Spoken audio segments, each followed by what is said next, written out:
Greetings to the internet. This is Lies. And Scandal. And we are back with Crashy Cats. Woo! So when we first started Crashy Cats, we were both really bad at it. Like, really, really bad at it. Well, I'm still bad at it, and you know what's been going on, internet? Well- Lies has not put the friggin' game down! Well, you see, I'm slightly obsessive when it comes to games. At least some kinds of games, especially inane little games. Anyway, so here we are. We have bought out all of the cats, every one of them. We have the panda, which is the ultimate expensive cat, though not a cat, though surprisingly cat-like on the couch. And Which is really weird, honestly, to me. Every time you'd been playing it, and I was watching every once in a while, I'd be like, what is up with the fact that they were like, yes, let us just reuse the animation? And I appreciate that, things, it costs money, and it costs time, and whatever else, but it was just kind of like, really?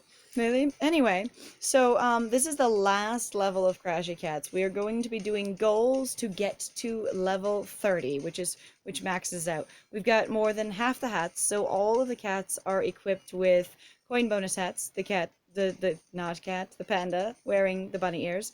And I'm gonna get going, and we're gonna go for this run. So right now we have huge, ridiculous goals. Hang on, let's look at them. We need to get $500,000 worth of damage.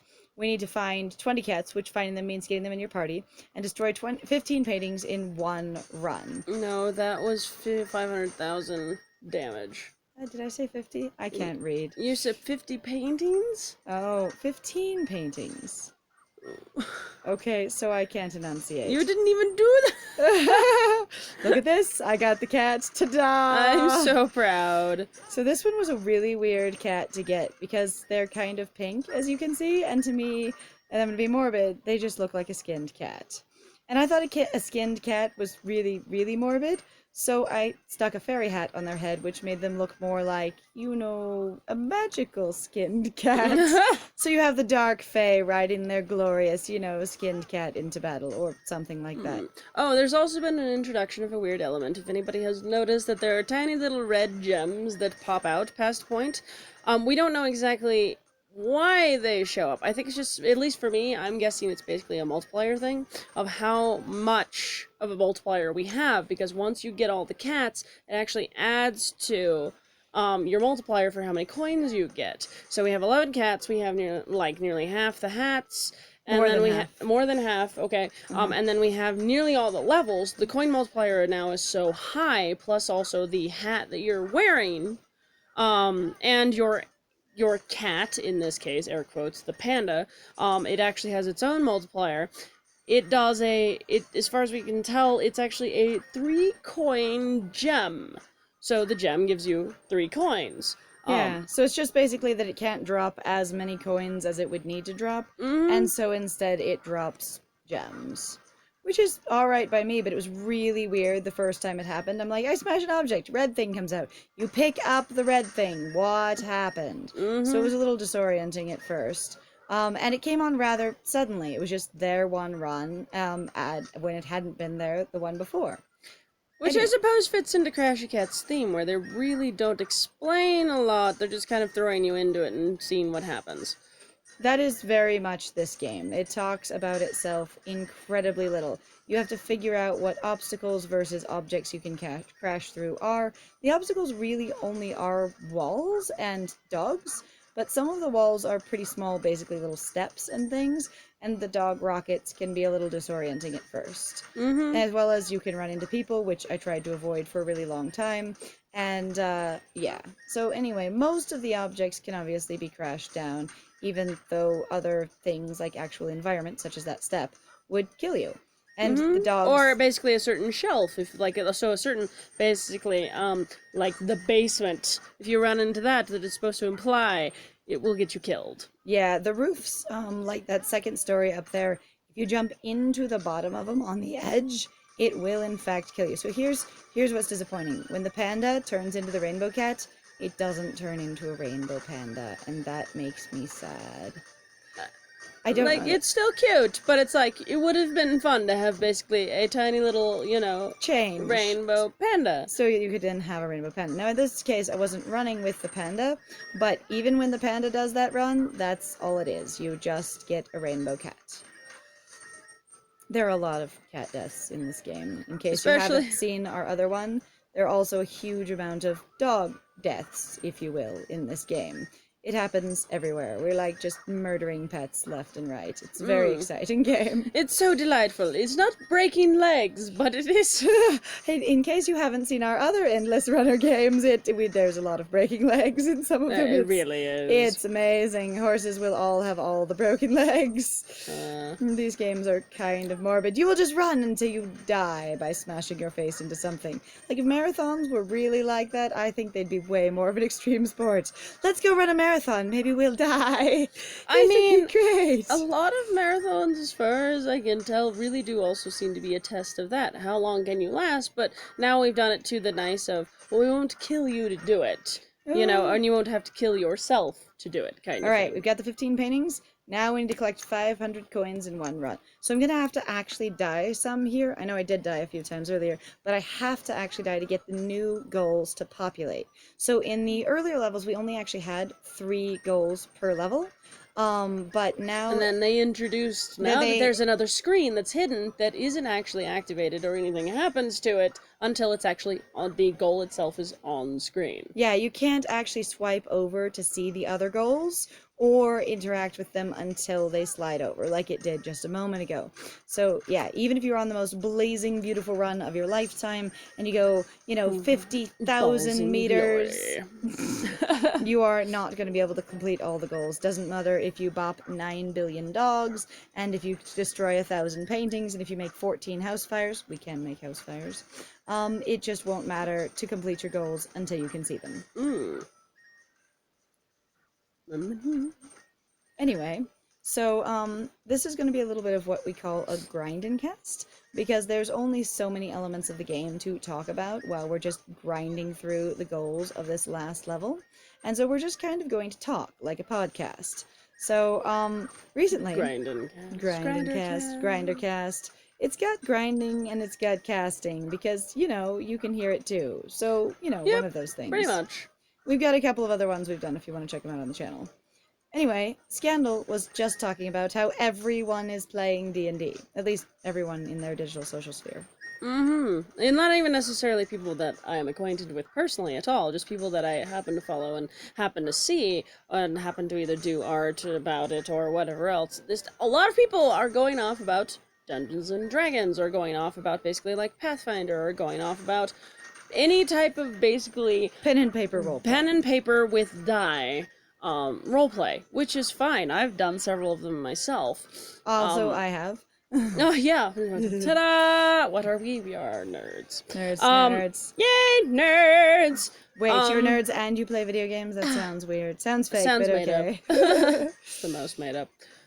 No. That was amazing. You just tried to kill everyone. It was beautiful. I decided I had too many cats. I fixed the problem. I'm very proactive. I'm very proud. Alright, so what is your theory on why everyone is into pen and paper role-playing / But right dice now, role-playing? honestly, to me, the only thing I can think of is really that, well, there are 2 very popular podcasts, or one of them is more a direct podcast, and the other one, and is done, I should say, and the other one is a currently ongoing series, and I have only listened to part of the first one.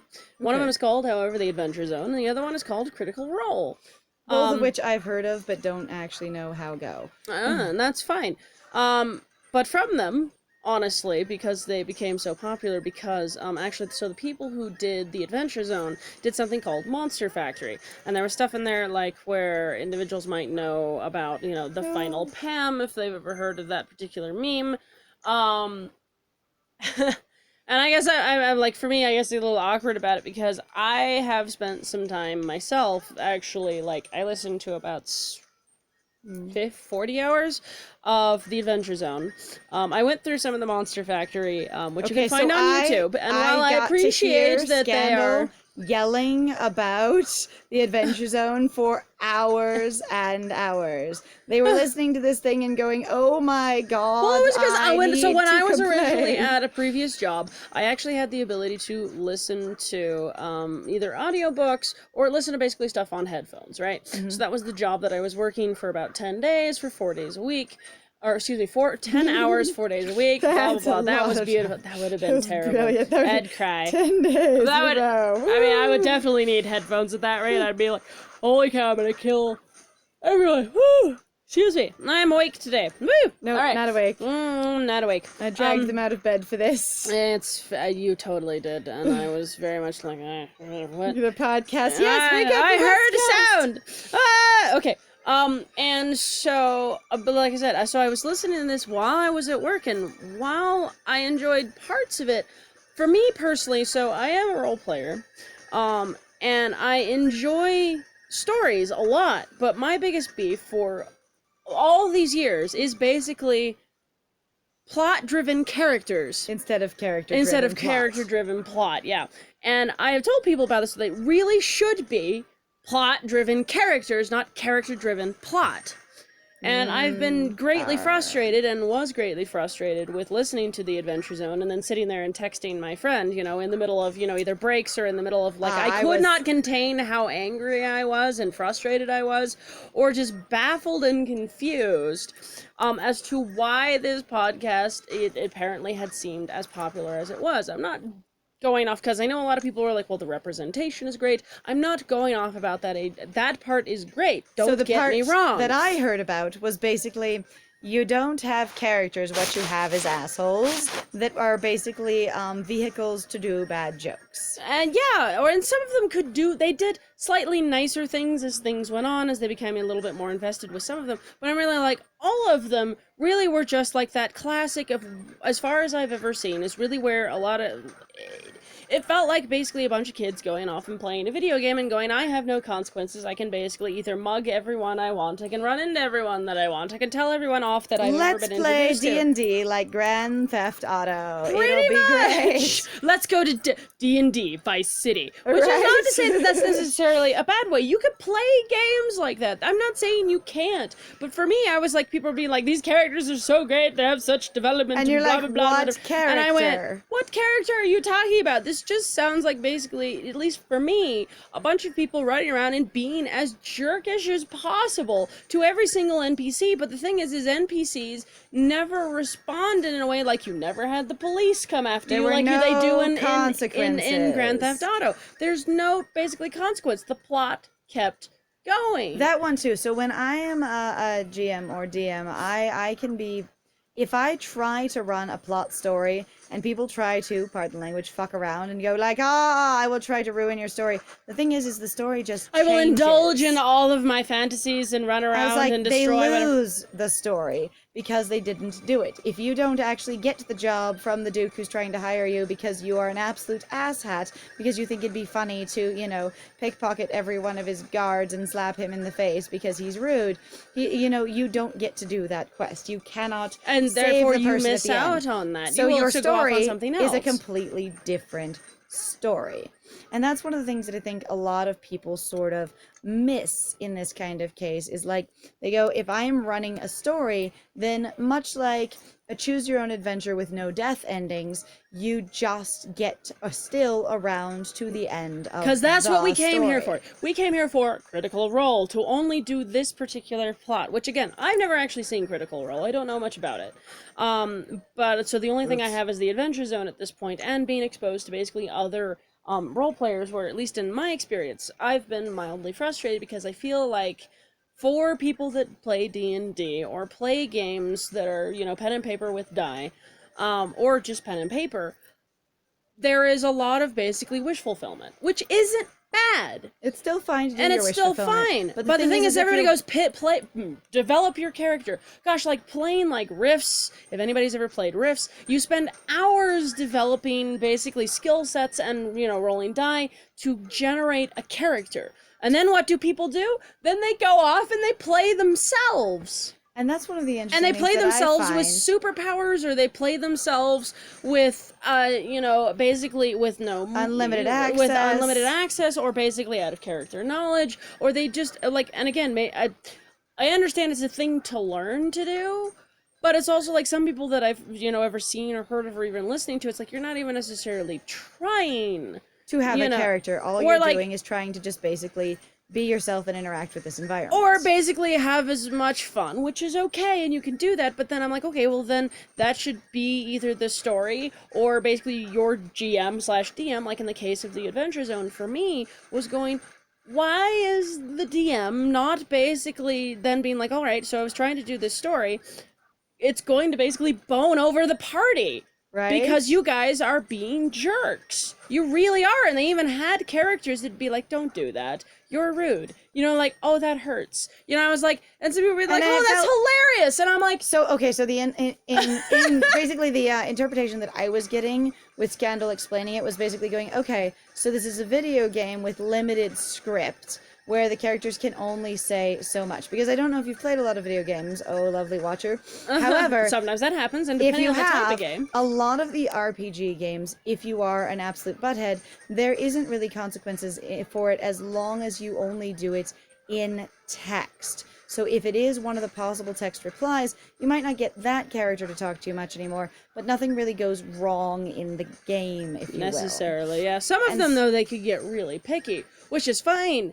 And that, I mean, in Fallout, it can get a little weird, because if you are a jerk, people will call you on it, and it will be a character trait, and then people are like, I heard you were a jerk, and I won't talk to you, and story trees will go away, and possible character interactions will get limited. But the idea of what they were doing that Scandal described was very much this experience of going, we're all just going to be jerks to the NPCs, and the NPCs are going to kind of just stand there and quietly take it. And like I said, some of them will be like, wow, that's rude, or whatever, or, and I don't know, I just like, there's nothing wrong with having, like I said, the chaotic, the evil, the fantasy, whatever, and that's fine. You can have stuff like that. I was just disoriented as to why the plot, to me, kept basically barreling on. Moving forward with no interaction. Yeah, regardless of what their behavior was like. I was like, some of your behavior is so terrible. I am stunned that basically anybody at all puts up with this, and they're like, oh yes, well, you're desperately, the ones we need, you clearly are, blah, blah, blah. It's like, no. Yeah, and in the way, I mean, it's like there's always someone else to hire. If you go into real life, the thing is if you aren't professional, it doesn't matter how much you are the most skilled ever, unless you are the most skilled in the world. Right. Like, foremost in your field. Otherwise, being a jerk will actually get you kicked out of situations. Right? It's like, even for people, though, who are the foremost, the most amazing, whatever, they really can just get kicked out, because people are like, I can't work with you. We will take the second best because happened. we cannot make this work. However, also at the same time, don't get me wrong, so going... say like the guy, for example, who'd helped develop the nuclear bombs, I think it was, years ago, he was actually kind of a jerk and tried to come up with ways, for example, to kill his teacher. And actually actively tried to. And he still got a job, because they were like, oh, well, it's fine. You're so brilliant and so amazing. It doesn't matter. You basically have no consequences. You're clearly apologetic. You were obviously even very though put he upon. was still basically a terrible person. But it was like, but that gets into then a morality discussion into the real world. I mean, so, because it's like, okay, so now we're talking about fantasy. Right. Now we've gone into real life, which are different things. That's the things I feel like people need to make that distinction for sure. That's why I keep going, it's okay if you want to run these things. But for me, it was kind of like, this is so disorienting, where everybody's like, yes, the great development, the great this, the great that, blah, blah, blah, whatever, and the interesting character designs and whatever else, and the representation. More like, from what I was getting of the descriptions of Scandal's experience, was very much like the concepts are interesting and I'm being exposed to new ideas. Not so much of a, wow, this is all magnificent, because if you had tried to turn that into essentially a story in a book, it would have been a nightmare. And this is where also, though, personally at least, I'm entertained that they're actually going to be doing a comic of the Adventure Zone. I think they've actually started working on it. I mean, if you're doing a comic, at that point, you really can just edit it down to what makes a reasonable story. So they're going to have to take... Either that or they'll keep it in there anyway, which might be interesting. But at least for me, I'm like, because like I said, I read books for hours. Hours. You know, so basically I was listening to audiobooks though. So in a fashion I wasn't reading. But for me I would qualify it as such because I mean you have people who read to you know, why not? Because it was I mean, whatever. you've gotten exposure to the book and it has been read. Right. That is reading the book. And for those of you, you know, for those out there who may be blind or have the inability to read But that's on their another thing own, too. That'd you be like hear that is the book, extreme. you've read the book. You've read the book. I'm like that basically is ableistic. You Yes. don't have to read the book to read the book. Right. You know, so I spent a lot of time reading a lot of different books, and I had a really great time at it while I was at work, but I found myself greatly frustrated, so I was using basically the Overdrive app, and the reason I'm plugging it is because I really believe a lot of people should be more involved with the app, because you can actually use it and download it, and if you live in the United States at least, it actually can be connected to your library district. So you can actually download audiobooks or ebooks for free. So you're just using your library card, which is super cool. And then you can read as much as you want. You just have it constantly either on your phone. You can also use it on your computer,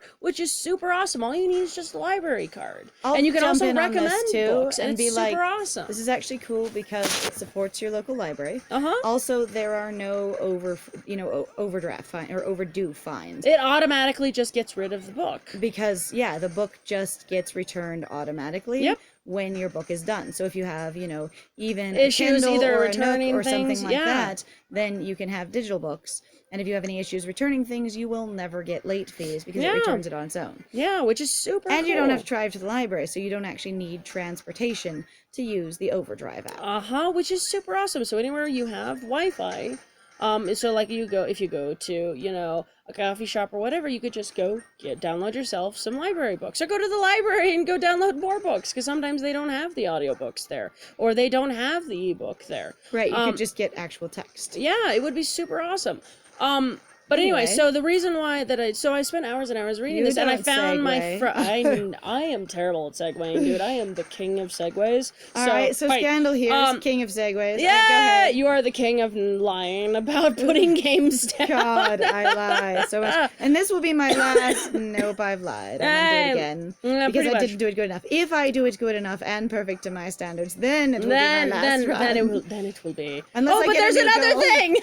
Unless it unlocks something else, and then I will do that. Okay, so basically though, I'd listen to all these books, and I discovered more and more as I was going through it over the years of my life anyway. It was kind of culminating through this event of being at work and being able to listen to all these books and going, really, honestly, I am so irritated basically with a lot of the material that's out anyway, because a lot of it is literally plot-driven characters. They are not characters that drive the plot, because that's how stories should work, where literally you had other characters, even if they were background characters, even if they're the villains, even if they're the antagonists, or previous hero characters that you never got to meet, people that set up the world. How does our world function? It literally functions off the idea that other people have done other things. Previously, we always build off of what came before us. Well, and the thing is nobody really does much of their own character development or interaction or world experience without people. There are hermits, there are isolated individuals. For the most part, you don't experience change and development without new stimulus, which usually comes in the form of which new sometimes people. you can have through using those hermit characters. Like I said, through new people. Yeah. Anyway, so the idea being here that if you have plot-driven characters, you don't actually have characters because they can't make their own choices. And them they're making constantly choices, being shoehorned. They have no personal really so if you've big ever read a motivation. book or watched a movie and you've gone, I love this character is brilliant and amazing and I adore them, and then they do something that makes no sense to you and what you know of them, and you can't figure out how to fit it in with everything else, and it isn't Or some let's major say- character change in any way. Hang on, let me get through this.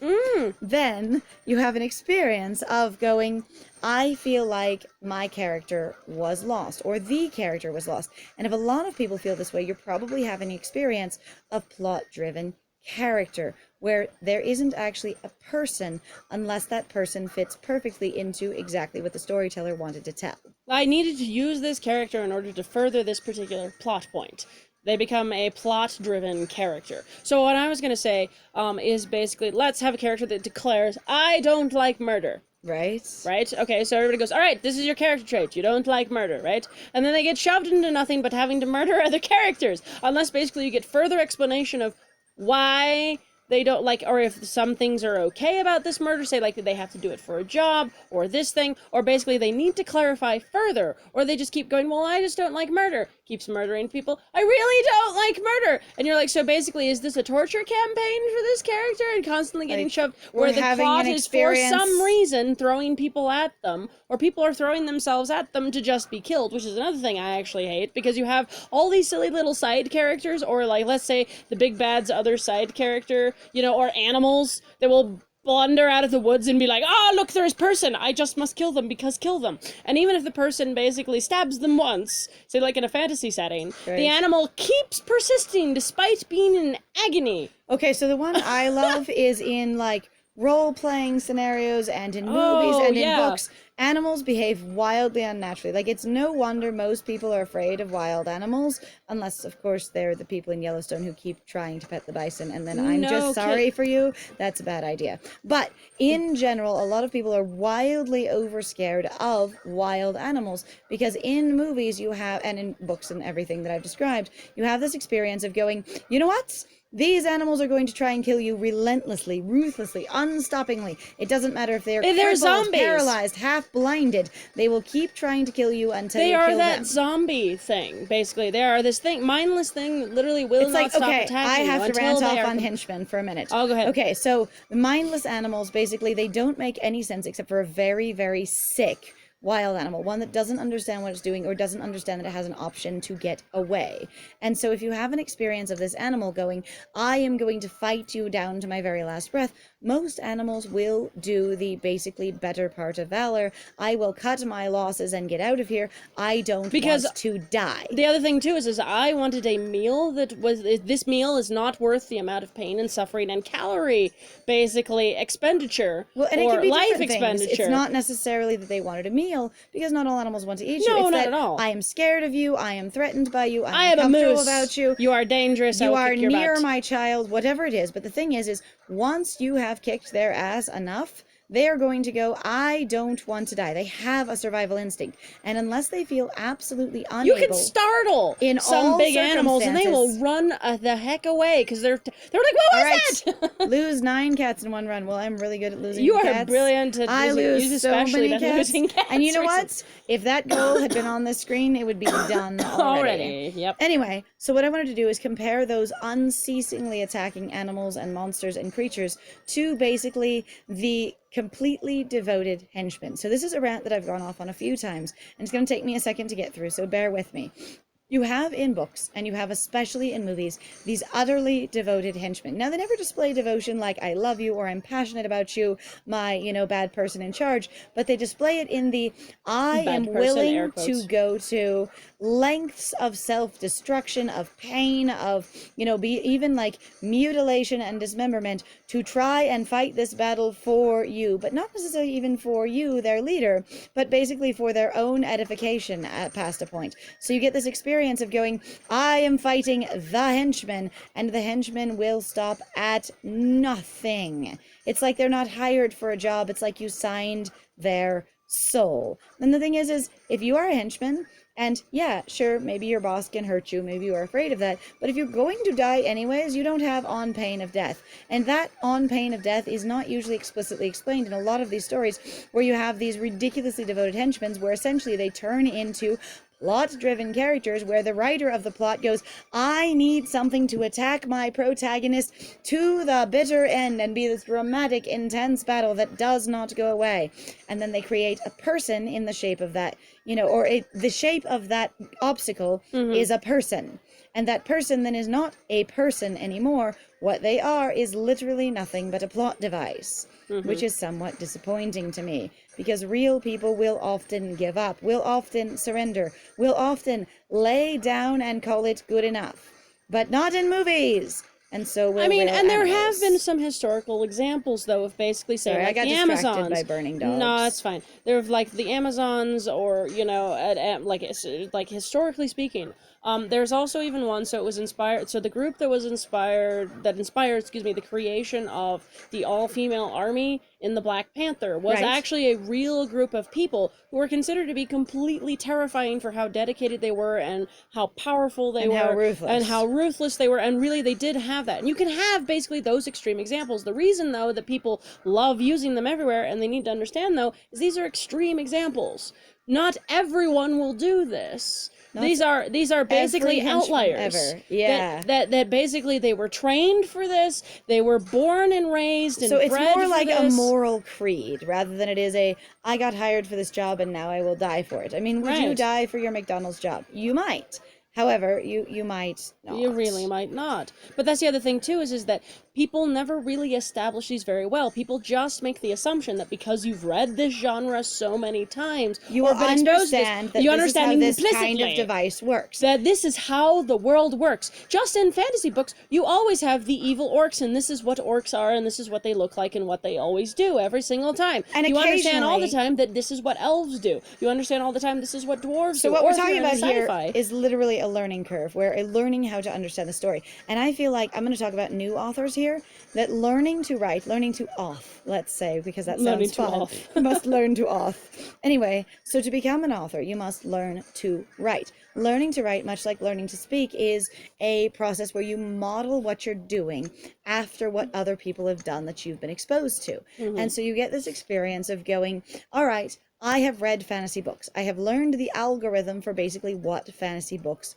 are. Fantasy books do this thing. I have learned the algorithm for what Which sci-fi a lot of books people, are, by or the way, I'm sci-fi going to drop stories in are. really fast. Do A lot this of people thing. base it off of currently still Tolkien. Anyway, keep going. Anyway, so you get this experience of whatever this person reads or watches, that's what they model their story after. And all of these types of stories culturally get sort of a learning curve to them. If you've never seen a sci-fi ever and you watch a modern one, you can be really, really lost because there's a lot of social algorithms included People in them expect that people don't even know they have learned. So basically you have your friend coming in that never watches sci-fi going, this movie makes no sense. And you're going, that doesn't make any sense at all. Of course it makes sense. Let me explain all this stuff.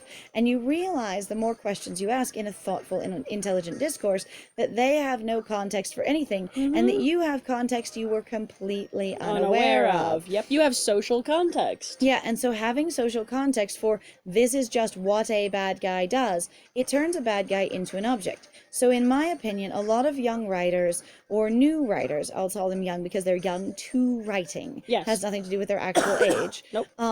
Is that what they do is they write basically the algorithms they've seen based on what they've interpreted. So there's a strong experience of going, I have seen people write these things, and since those things have been literally objectified, without knowing what the objectification is or why it's been done, you get other people writing You it. just always have a Dark Lord, the Dark Lord, a Dark Lord, And why the are they ultimate bad? evil. They're bad because they're evil. And I'm actually going to jump in with the movie Strange Magic here, which I admit was a weird movie and was kind of all over the place in some ways. However, there were some things about it that were really excellent parody, in my opinion. You get your bad guy, the Bog King, and what's great about the Bog King? He's evil. I mean, he's not evil because it's a kid's movie and it's kind of playful, but he literally sings about a song about being evil because he's evil and that he's evil. And it was a really good joke, even if it wasn't as obvious as it could have been, Right. because that's how most bad guys work. The reason a lot of these stories of writing... And no one loves you if you're evil. Right. Sorry, I'm going to go off on Voltaire here. That's fine. I love that song. It So makes me anyway, laugh. it's loathing, unconditional loathing. Even though I have issues with Wicked, and that's fine, but whatever. Anyway, keep going. so the reason there are so many people interested in right now all these backstories of all these villains, and you get all these, franchises now where they're telling, the backstories of the villains in Gotham, and you get the backstories of the Disney characters, and you get the backstories of Captain Hook and everybody like that, and everyone's going, oh my god, they're actual people. That's fascinating. Oh, I always Because- knew it, or something like that, and you're like, Or even if it's I didn't always know it. Like some people that were fans of them like would go, I always knew Maleficent. it. But other people will get in the direction of going, I never thought about that at all. And the reason is because those characters never were people. Ever. They were always What objects. They were means an to an end. idea or a device. And so when somebody is an object, they are way less interesting. But that's what or happens. They're very confusing. But the thing that I've noted is, particularly in black and white thinking, that's what happens. You objectify. This person is either black or they're white. And if They're they're either black, good they're bad. or bad. They are the other.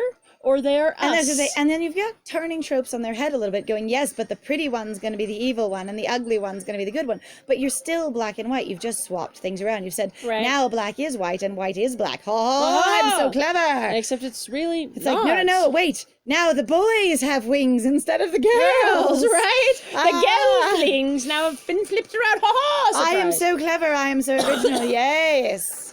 So instead of the bad guy being the one who's taking over the world, it's the good guy taking over the world in the best possible way. And the bad guy is trying to thwart him because he doesn't want peace and harmony in the whole entire world. Right? Anyway, and so yes, you can turn those tropes on their head, but you're still staying very black and white. Yep. And so one of the things, and one of my big beefs with stories, and one of the things that's gotten me frustrated with trying to access stories over the years, is that you have characters that are literally plot devices, and sometimes But you love a plot device. Head canoning. I've been called out. I'm going there, but I've been called out ahead of time. So there is one that I'm in love with, and I will break it down. Anyway, sometimes a plot device comes out being the most interesting character because you headcanon what isn't there. So if anyone doesn't know what a headcanon is, in case you're not into story and stuff, canon is the original published works by the original creators. Headcanon is what you've come up with that could have or almost certainly did happen off screen or off the pages. So in this case, there is a book called Mistborn, which I am fond of in some ways and hate in other ways. However, in the Mistborn series by Brandon Sanderson, there is one character that I love dearly above all others and kept me reading the series despite massive irritation in areas.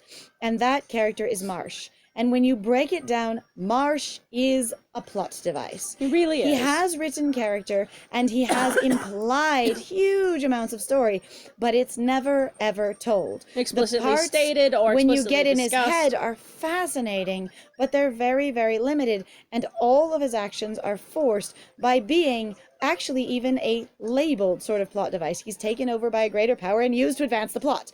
Like, he's not only a plot device, but he's a trope of a plot device. It's kind of amazing. It's hilarious. Anyways, but he to me was the most interesting character in the entire series, and also by my interpretation the most important for advancing, guess what? The plot. The plot, yep.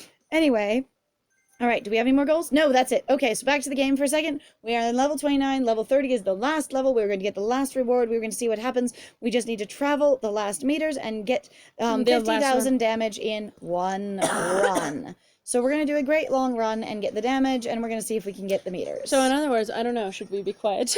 No, we should not be quiet. I should just watch the front of the screen. So, okay, my big problem with this game, as I'm going to run into this game, and then I will let, Scandal trash me about my trash baby Marsh. I like the Trash Baby because you gave me that series and went, this thing. You're like, this is my favorite character. And at first, so I was exposed to Mistborn at a really weird context because the only thing Julie really would talk about for this Judy character over here, you can't even believe it. I was like, this person. Said, hey, Steve is my favorite, except for the name was Marsh. Yeah, well, of course. This is the Steve, Bob, this one right here. And I was just like, what are you talking about? Because I got these descriptors of this character that made no sense to me. Out of context, they make no sense. What the crap are you talking about? And also, we had another friend at the same time, where he also was like, yeah, this character is kind of interesting, and vaguely they would talk about it. They would talk about other things. But he would go on about other parts of the book. Lost. So lost. And it sounded so weird. Okay, hang on. I'm gonna finish what I was saying. So the reason I had a hard time doing very long runs in this game initially was because I want to watch the cats. So I want to stare at all the cute little cats bouncing around and running into things and all the interesting objects, because they did animate a huge diversity of objects in this game, and they all have their cute little hats on, and they all have their cute little death scenes, and there's all these dogs, and there's everything going on, and I want to watch the cartoon. However, if you watch it, you can't play the game as well because the obstacles are in front of you. So once I stopped looking at all the fun, interesting, lovely animation that I really wanted to see, I did way better at the game. Yeah, and I haven't really been playing it, so I probably would just die a lot. Anyway, so go ahead, keep going on your. No, I was so freaking confused. So anyway, we were going off about this thing. My other friend going, this series is great, and I was just going, no, but Marsh. And I tried to read them something at one point with no context at all. We'll just call him Tiorans, right? So Tiornis, or I don't know how the heck he wants his online handle.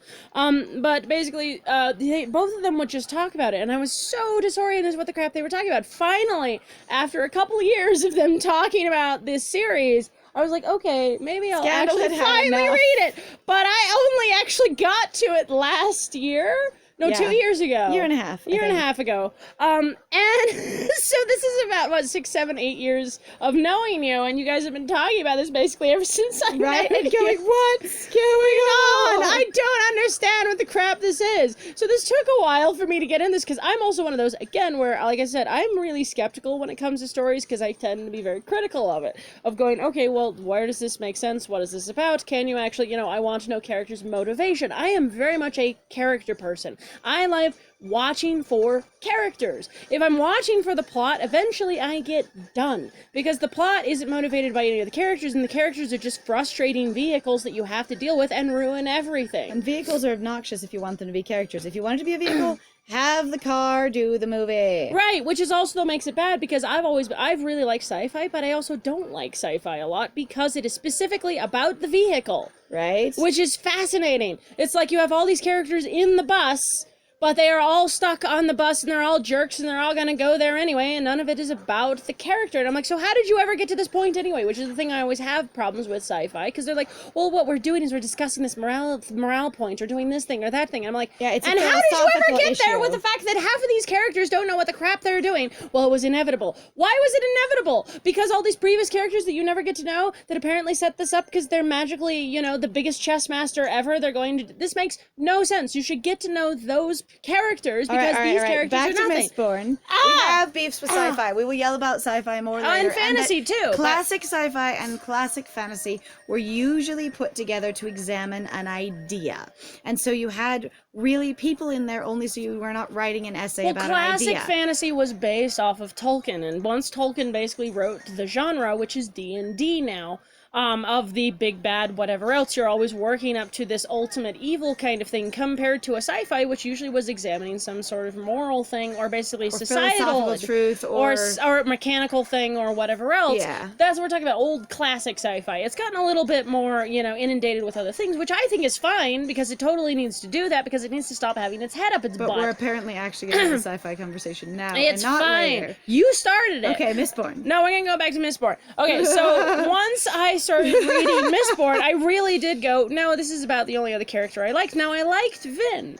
I was okay with this for a while. I was like, why Vin's did you ever actually- really tell... Vin is actually actually our the main protagonist. character. Vin is this fantastic female protagonist, but she also has a lot of issues, because, the character who in the original book, who is touted as being, the hero, is actually a huge jerk, which I appreciated, personally. It was great. You had your You had- massive white savior hero, and he was called out on everything. He really was, except that also at the same, he had interesting, I liked him actually basically being kind of an anti-hero, kind of a nasty sort of, underhanded, not I am directly- glorious and beautiful, and and everyone will love me. love me for He's my charm. basically what and some I people will will be call, an asshole. He's basically what some people call a shitlord, because he really is. He's totally a shitlord. He really is. A shitlord is more or less kind of like taking the idea of being an edgelord, which is being like, I am the most mysterious, progressive of most everything. fantastic, I am the most aware, or most capable, and I am, whatever. But he's a shitlord of basically, he likes doing a bunch of shit and getting away with it, and he's skilled, and he's capable, and he's an asshole. And that was a great glitch. That was fantastic. The cat ran off with a meteor there for a second. That was beautiful. Meteor, woohoo! And so We are actually watching the game, I promise. I'm actually playing this game. I'm barely watching. While I'm doing this. I'm barely watching This you, is Stanley, quite because, a I challenge. really... All right, Meredith. All right, this is Bob. quite a challenge. Brooklyn. But it was super, super funny to me. I really actually liked this character. And I found his interactions to basically be with your main hero character, which she really wasn't. She was more or less still being sort of dragged along and forced into that. But it was obvious that she was, and that was actually her relationship with her mentor. Gosh, and right now, Kelsier. There we go. I'm like, I can't remember his name, because all I'm doing is going to my brain of going, I'm going to ship them in my head, because basically they have this really abusive dynamic where I was like, no. Basically, he is manipulative and could have gone to this extent of being a manipulative person, but that's me. But so you run into Kelsier's brother, Marsh, and I finally went, I understand now what you're talking about. This character is fascinating and interesting, and then I started going, Hang on. Bob, Tierns, what the crap? Holy shit! He really is just a plot face character, and you were like, well, Yeah, pretty much. Except for initially, no, I he's was great. Really, No, I he's was really very capable of it. resistant. You Initially, actually I really super were. You were was. super. I was like, oh my god, but I love him. He can't be a plot I was like, device. Dude, There's no story to him. He has no background. He has no friends of any kind, even though he's hypersocial. Which makes as far as no leading sense. the entire resistance. Okay, I don't want to do too many stupid spoilers for this thing. No, that's fine. But the idea is behind Marsh is he has led the entire like underground resistance for the main before the main stuff happens in the story. He's and the he one is who did coordinating this, yeah. like all of these things. He's highly Huge intelligent, amounts of highly people. capable, has been involved with a ton of people in his life, Has a part of his no work. friends, He has apparently never had any relationships other than his brother and unrequited love one time. And he's like 40. Like, he is this competent, capable, awesome, complex, thoughtful, intensely focused, almost to a point of passionate obsession kind of person. Right? In a sort of beautiful way. And he's had nothing. He's got nothing for, like, development. Like, at all. Where did he come from? Out of the woodwork. To fall in love with someone that didn't love him at back. random moments, they have super issues of being like, well, we're going to talk about the mom, which Kelsier does gives no craps about, apparently. No. Except some... that was a beautiful wall of death. So many cats. All right, everyone. The cat need the best screenshot. Line up all that pussy and slay it on the wall. You have my permission to screenshot that part of this That was video beautiful. and have every cat dying straight into a wall. Like, That was beautiful. good job. This is Lies being good at games. Guys, I'm gonna kill them all. Yes, Oh, I mean, I'm good like, Lord. look at these cats. Yes, this is great. This is so much death, and I couldn't make any of them jump. We were out of jumps. That was it. So we are about to finish this thing, and hopefully something interesting happens when you hit the last of the last level. Oh, did we at all get the 50,000 in one run? Oh yeah, it's the We got meters. everything. Oh, we're gonna run right into that really nope, quickly. just barely got it.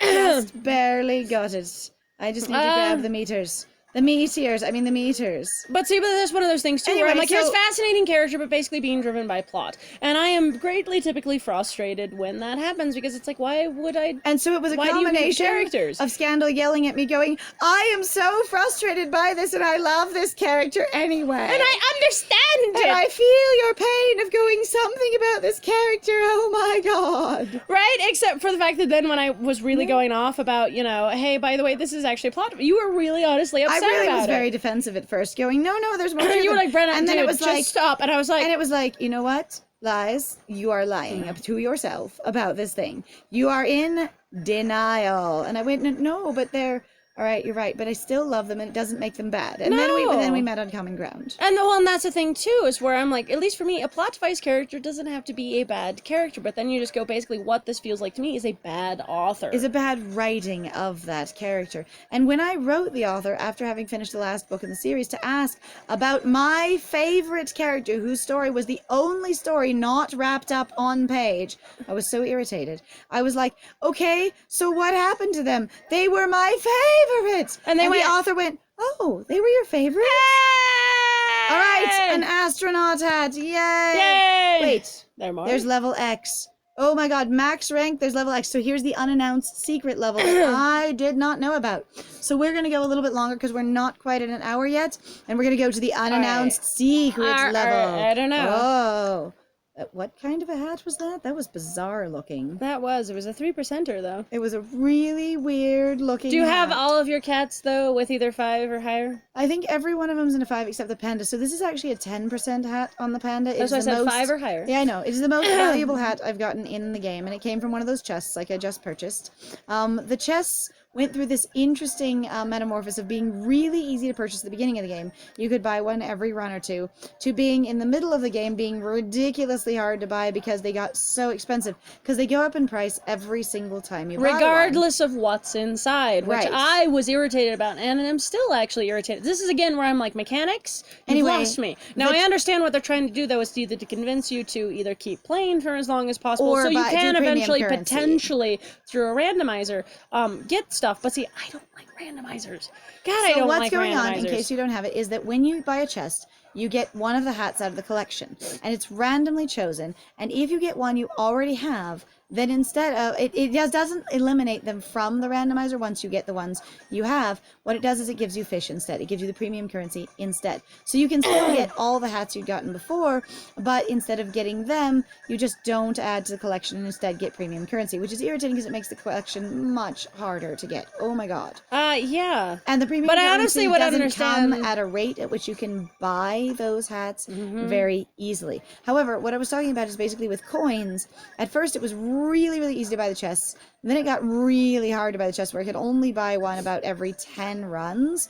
One, because I wasn't super good at the game, and two, because I wasn't getting a lot of coins. So equipping the cats with coin bonus hats also, and getting up the levels, and which also increases the your not coin cats. bonus.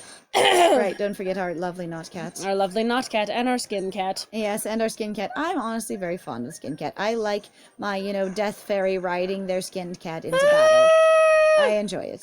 The panda with the head, because you already had the other one at the time, so it had to give it a different hat. So there's the power helmet yellow. Power helmet black is not a black power helmet, it's a power helmet black. I still keep waiting for the time we actually get 11 cats at once. That might be ridiculous. That would be really ridiculous. But, Whoops. Ooh, that was very close. Considering that death might happen. So I'm wondering if there's more X levels. I might have done this podcast at the wrong time and gone, oh, here's the last level. But it's accurate because now I have lied to you. It's completely in character for you. It's what are you talking completely in character. This is the last level. No, it's not. I tricked you. Except for I didn't know either, so technically that's not a lie. It's so just you lied to yourself? It's perpetuating misinformation. Perpetuating misinformation. Disseminating artificial information. It is. I have the fake news and I will share it with you. Because now I am the fake news. Alright, how many cats do we have? By that. How could you dare? I'm like, I understand the news is frustrating, whatever else, but in this case, no. I'm like, that you cannot, that is an element of fascism, that is a way of basically totalitarian control. She had nothing but the skin cat. She is invincible. Watch that fairy ride it into battle. We will destroy everything and all the dogs. Actually, you do destroy a lot of dogs, and I find it a little morbid to jump on a balloon and drop the dogs down an endless hole. Well, I mean, we're also stepping on the dogs apparently and booping them, which is giving them frontal lobe destruction. So, we're just mildly. I mean, I'm not sure what they fall over the dogs actually is, but they do get this very dazed look on their face. I'm like, I believe you're basically engaging in some sort of frontal lobe destruction. It's a Goomba behavior. We're squishing them without squishing them. In case you don't know what Goombas are, you need to play Mario games. And you don't have to play Mario. You could always go watch some talented Let's Players Mario. Play Mario, yep. And then that would be great too. Or you could just, Google or wiki the Goombas. Goomba. Goomba. What is this it? has been your daily announcement. Your daily nerd announcement. Find out what a Goomba is. This is a Goomba. Today's show is brought to you by the letter things G. I don't know G about. is for Goomba. And now Sesame Street references. No, but I mean, I've always liked that, though, really, where it's, in this day and age, it's so easy to be able to look stuff up, and I'm so irritated. People are like, get off your phone, you're not doing anything. It's like, you have no idea. People could be looking up, they could be looking up newspaper reports, they could be looking, in 10 different states. They could even just be reading, science articles. You can actually get medical articles and, things online. You can read, and actual reports and basically, reports. You can read, and articles that people have done for their thesis or, it's fascinating. The amount of material we actually have access to and how many people basically resist it. And going, how dare you get off, basically stop screwing around. It's like, you don't even know what people are doing. Who cares if they're playing a video game or playing Crashy Cats on their phone? Why does it hurt you? That's like people and people's sexualities and whatever and going, this is an issue, your gender, your sexuality, your personal life choices bother me. And I go, if they're not doing something to you, why does it matter? Yep. Why does this matter? And it's like, I get the social call out of, but I have to see it. But they have to see you too. Yeah, I know. Everybody has to see you too. We've actually been taught basically to read. So I thought there was a really interesting thing where people are like, how dare you basically see any alternate lifestyle? And I hate that term. Basically any different sexuality, because it has to be different because heterosexual is the norm, which is not true at all. It also has to be sexuality because people don't consider it, romance or love or just attraction or the people hanging out, Bob. Yeah. By the way, Susan, People don't have to be gay to be romantic, but they can be if they want to. So you let it be. Right. Some people are lesbians, Gary. But I thought it was really interesting where a lot of individuals have thrown down a pit with my train of thought. That was great. What was I saying? 7 unique cats in a game. Fly 1,000 meters as a rainbow cat. Destroy 30 ceiling objects. I'm going for the ceiling objects as soon as I get this gift. Boink. Yay. The only gifts that I double are fish gifts. You want to open chests? Fine. Because you have so many coins, right? But I'm trying to grind a level. That's underwear. Fine. We get underwear on our head. It's not as good, though. I need plus more than one. And a leaf. Oh. It's a leaf head. That's very cute. Oh, no. Anyway, or we could all pretend that I don't even remember. Your segue has segued you. I've been segued down the hole. Segue go down the hole. Segue go down to how many segues? I love Lucas. So many segues. Gosh, I love Lucas the spider, though. It's so cute. Lucas the spider. But I think my name is Lucas and I am a spider. I want to be you. It's a beautiful song. A beautiful song, that's the one. Or something like that. It's just a musical song. Yes. Anyway, if Lucas you the see spider, me, please don't squish me. I want to be your friend all day long. Anyway, so if you don't know, Lucas the Spider is a short film series on YouTube, actually, that is really adorable. It's an animated series. They're really about 20, 30 seconds apiece. If you don't like spiders, you may love Lucas. Lucas has actually basically become a patron, avatar for love spiders. They are glorious and cute. Uh-huh.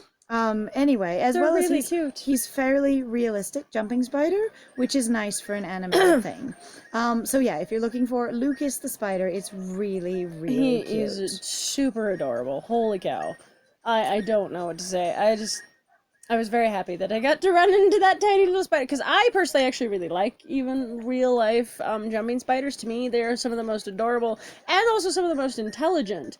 Like, I've always enjoyed the fact that they really sit there and they observe you and go, hello. And they're like, hi, I'm going to tip my head at you. I'm going to be a tiny dog, and I am a good 8-legged Which is furry very dog. actually different compared to a lot of spiders. Most spiders don't actually engage all that much, but for some reason, this particular basically family of spiders is extremely intelligent, and they've actually even done studies on basically the jumping spider family they're actually some of the smartest spiders and the most actively intelligent spiders. They spend their time actually trying to figure stuff out. It's very cute. Which is intriguing. You can actually find jumping spiders sitting around sometimes trying to figure something out. It's very cute. And they will actually sit there and they will be like, and they will evaluate things, and you can get them, to go on your hand, and they will check you out and actually look at you and try to figure who you are, and they will, I just love the way they inspect So things. we used to have what we would call pet jumping spiders when I was young. We didn't keep them in terrariums or anything, which people can have them. It's basically like having a tiny tarantula, but with a little more personality, usually. Right. Anyway, not that tarantulas don't have personality. No. If you have a tarantula, I am not insulting their personality, okay?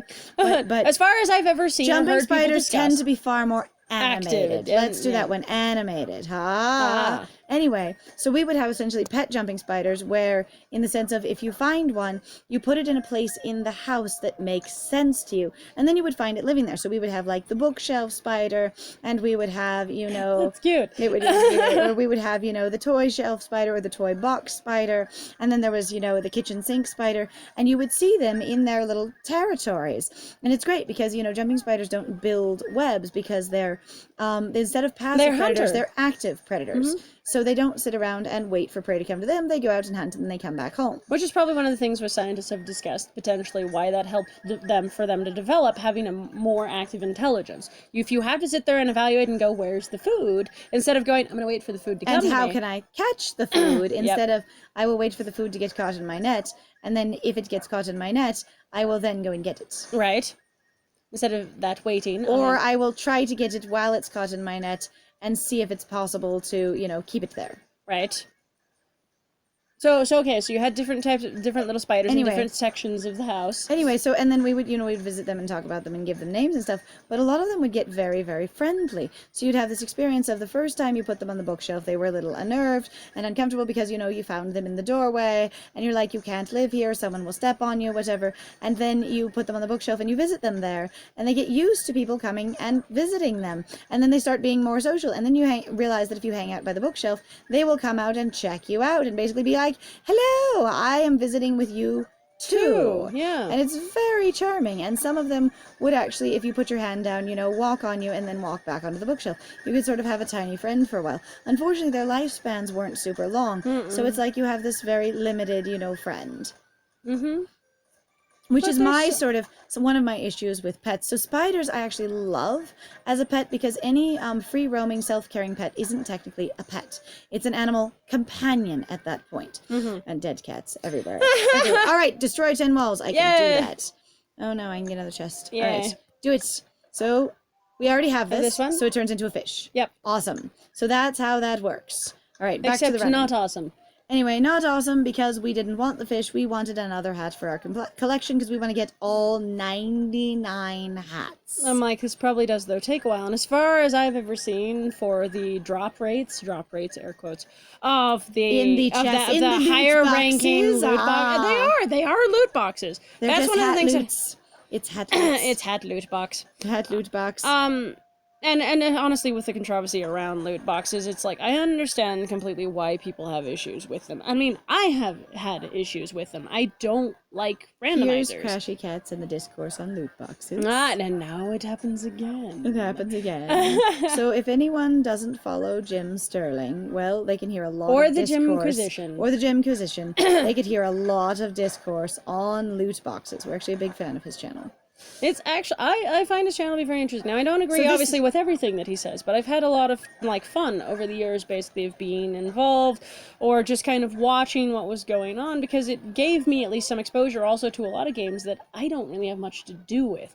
Like, I don't play a lot of the games, sometimes, that he will get involved with talking about, like the whole issue with, loot boxes where it started, really big time, especially being called out in Battlefront 2. Battlefront 2 actually is now the game that they're starting to cite as the one now that got senators involved on the loot box discussion. Basically, the worst possible loot box experience ever. That has been, however, a build-up of years of this crap, basically, because they've been around. They really have been. Loot boxes have been around forever.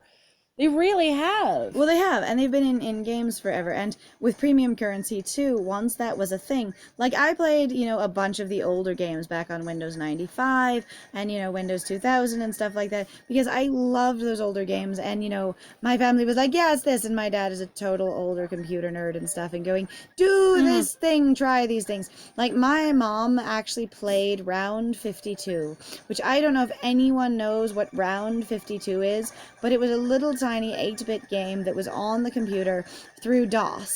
And it was basically one of those games that is, you shoot things coming down from the top.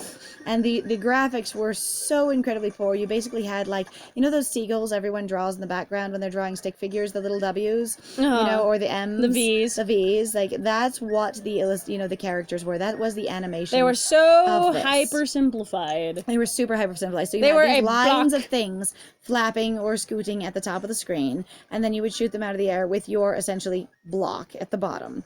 Anyway, so Round 52, you literally had 52 rounds to get through, and it would go faster each time. That was pretty much the entire gimmick of the game. But, you didn't used to have microtransactions in older games. You'd just buy the game in the box. You'd go buy Heroes of Might and Magic, and then what would be equivalent to essentially your DLC or microtransactions now was just the fact that you could eventually buy expansions if they programmed expansions. So then you get Heroes of Might and Magic 2, Heroes of Might and Magic 2 expansion pack, Other Worlds, that kind of thing. Where you have but it was an actual game. Progressive, elf hero. Yeah, he had an amazing, empowering outfit. It was wild. Anyway, if you want to go look that up, that's kind again of the remarkable. era of D&D. Remarkable. I remark on it. So there's I remark on it actually more than once. So there's this experience of the progression of games and how society has charged for games has moved forward from... You know, I thought that was weird. Hang on, I'm going to stop for 2 seconds because I like that tiny segue. Sure. So, remark, we don't mark things anymore. We don't. We don't only mark it. remark.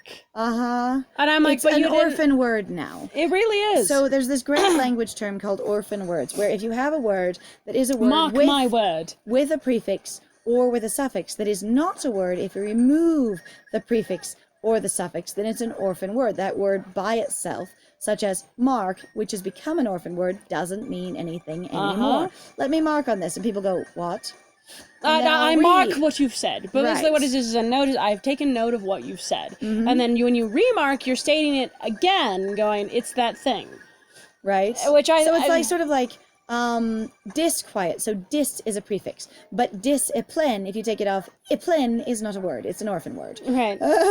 There are a lot of orphan words, and a lot of them are very fun. And I'm not going to be able to think of them right now while playing this game. Especially because we have not looked at them in a while. I know, at least so for me. there's a number of books that I've read on English that are a lot of fun. One of them is called Crazy English, which loves talking about orphan words, the longest word in the world, development of words, how spelling of words progresses. Like linguistics are fun. Or even historically about how some people really were like, well, I'm going to change language. So, for example, Benjamin Franklin actually was a huge proponent of wanting to change language and wanting to make language actually different, basically, than British ancestry, blah, blah, blah, and get rid of basically useless words or useless letters. Okay, or everyone, else. we're almost there to level X. We're going to destroy 5 more walls, and we're going to do it. Be amazing. But he really did actively actually try to generate either words or like he would be like, no, this word needs to stand in for this word needs to go away. He actually basically was trying to pull some very minor 1984 stuff. Which I don't think you've ever actually read. I haven't actually read 1984. So Scandal has read a lot more classics than I have. They're on my list of things to read, but I wasn't raised reading the classics, and Scandal really was. They had a school that was very focused on the classics. It was my high school education. It lasted for a whole 4 years. I'm actually literally talking about how long the school lasted, not how long my education.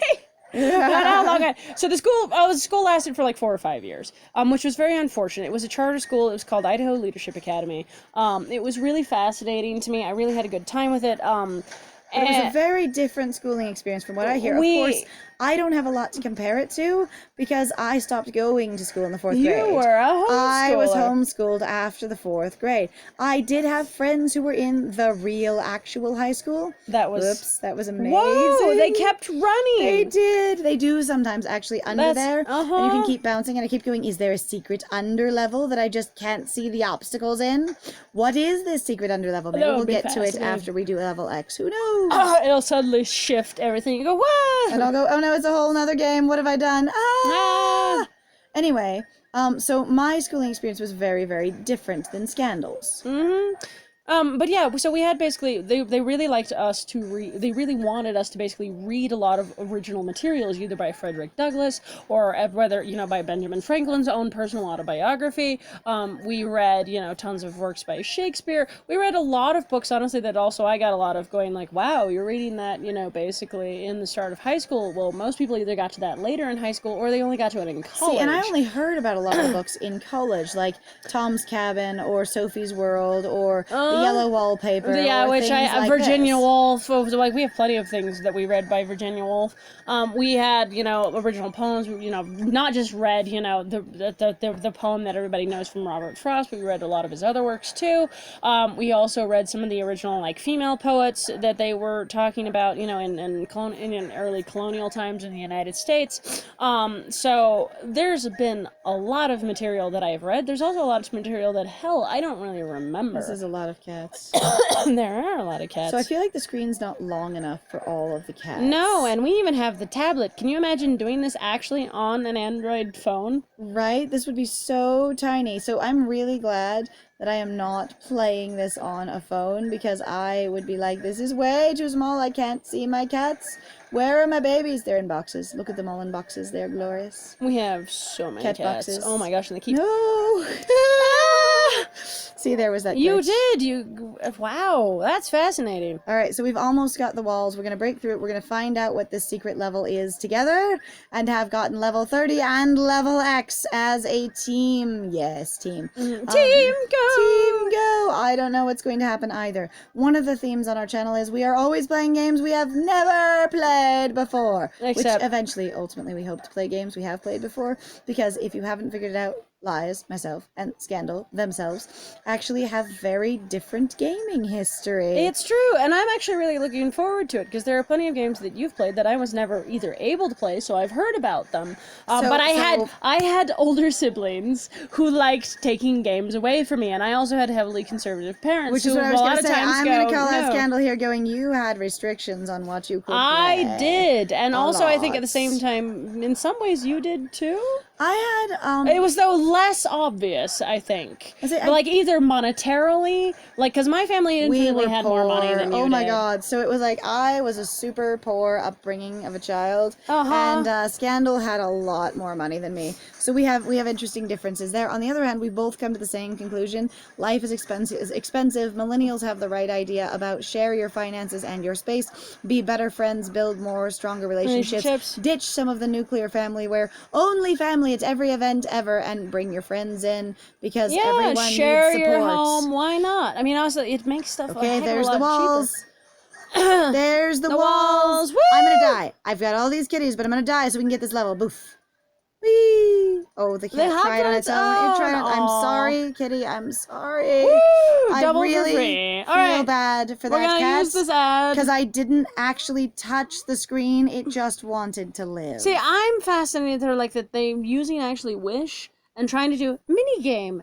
How is this a mini game? This is spending real actual money for real actual products. Okay, so I tried the Wish app, and honestly, I would say it could be reviewed as a gaming app. Even though the way that it seems to act whenever you suddenly will be like, hey, I just got dinged by the Wish app, and I'll be like, what? And so it has push notifications, it has reminders of bonuses, it has limited time sales, it has limited time coupons. Like, it is a game. It says buy with other people and get special bonuses. Like, this is a game. All right, what happens?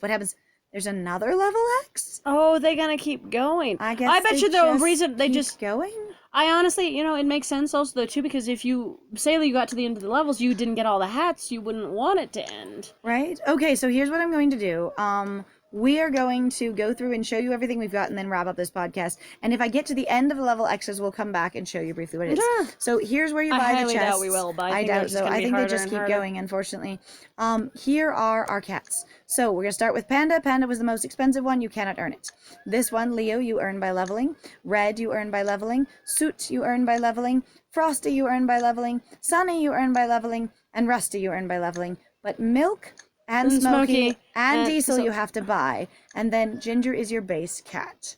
So all of these ones, Diesel and Smoky and Ginger, and Milk, I purchased. And then Panda we purchased as well, which I feel like that's sort of a lame name. They should have called them something. So if we go to our closet, we actually have a good amount of the equipment, but, not everything, because we are still only a little over halfway there. Now, these things go by graduation for bonuses, basically, where this is only a 1% bonus, and you can see it on the character you're on. And then once you get down to the bottom, you get higher bonuses, where there's a 3% section that starts right here. These are all 3% hats. You could put all the... Oh, no, if they're only 3%, that's silly. No. And then these... Oh, these are all quests, so there are decidedly There are more quests, and that was what I was wondering when it said it was the last level. So I'm thinking these you can earn in the X levels, basically. Mm-hmm. And the other levels were essentially for unlocking the cats. So once I get all of those unlocked, I'll probably come back to this. And then it shows you which cats are wearing which hats. Oh, that's nice, because it didn't do that which before. Which is really nice. And so then you can see. So yeah, Epic is going to mean, and the Rare is going to mean they're going to come out of a chest. And so, yeah, the bunny hat and the dragon hat are going to be 10%. I think they said you could buy some of these. Like, you can just directly buy them. Actually buy some of them in a different screen. So hang on, here's no, you have to...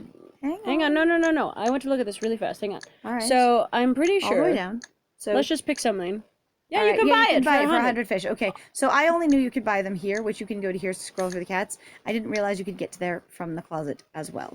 Anyway, so here is actually the goals you can see. I don't know what tapping the X does, but I'm going to try it once because I never have. Boink. Ah, you can pay your way out of goals. All right, so that makes sense. If you ever get stuck on one of your levels, you can actually buy your way out of it. All right. Trophies doesn't actually do anything. It's just a record of everything you've ever done. So total damage, total dogs boop, total coins, humans hit, total distance, cats found, fire started, fireworks launched, total paintings, total lights, total electronics, total clocks, and total bottles. This actual little trophy doesn't do anything. Well, I think it's probably because a Google Play thing. I bet which you. we don't do. And then here's all your premium currency. Yep, all it's right. just same as so before. if that gave you the general idea of this game, here is all of your unlocked cats. If you use the randomizer, it actually randomizes which cat and which hat you yep. get. So when they show up behind you, you get cats and hats in all kinds of random mixes. This is the most valuable combo that I have right now because they're all in 5% or better hats. So when they show up in the hats I've assigned to them.